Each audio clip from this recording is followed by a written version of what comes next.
দাদা, পুজোতে কিছু দিবি না? পুজোতে কি নিবি বল? দে না, তোর খুশি মতো যা দিবি। আরে কি নিবি বলবি তো? টাকা না জামা কাপড়? জামা কাপড় নেব। তুই আমাকে আর মাকে মার্কেটে নিয়ে কিনে দিবি। পাগল, খেপেছিস নাকি? আমি আর যাচ্ছি না। হুম। কেন? কেন মানে? আগের বার কি করেছিলিস মনে নেই? পাড়ার দোকানগুলো ঘুরে গেলি, একটা পছন্দ হলো না, তোদেরকে নিয়ে মার্কেটে গেলাম, সেখানে 17-18টা দোকান ঘুরলি, গিয়ে সে 3 নম্বর যে দোকানটা ঘুরেছিলি সেই দোকানে গিয়ে জিনিসপত্র কিনলি। মান সম্মান তো পিন্ডি চটকে দিয়েছিলিস একেবারে। হ্যাঁ, আমি আর যাচ্ছি না। তাহলে? তাহলে কি? আহ, টাকা দিচ্ছি, মা মেয়ে দুজনে মিলে গিয়ে কিনে নে। দুজন মেয়ে মানুষ, একা যাব?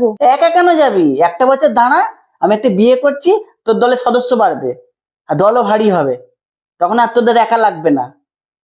হুম। আমাকে নিয়ে যাবে? মাথা খারাপ হয়েছে? আমি যাচ্ছি।